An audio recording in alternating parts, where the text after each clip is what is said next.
مثل ما شايفين هلا انا ولين طالعين نتجهز للعرس، لانه العرس اليوم.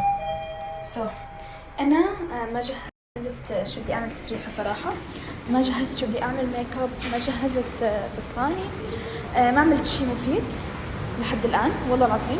رجعنا من المدرسه هلا من شوي، اكلت لحتى اضل مصحصحه طول اليوم لانه امبارح نمت ساعه تقريبا. و يس، ادعوا لي اخلص وادعوا لي يطلع كل شيء حلو. الفستان مو مقتنعه فيه، مشان يعني ما بعرف، مش ما يعني انا كل ما اتذكر الفستان ببكي الصراحه. بس الكل قال لي انه حلو، ما بعرف يعني عن جد اي حدا سالته قال لي انه الفستان كتير حلو، كيف انت مو عاجبك ما ادري شو. يا عم يجاملوني، يا الفستان حلو بس انا ذوقي غير، ما بعرف. اليوم رح تشوفوا. الله، قمر هذا ولا شو؟ لا هون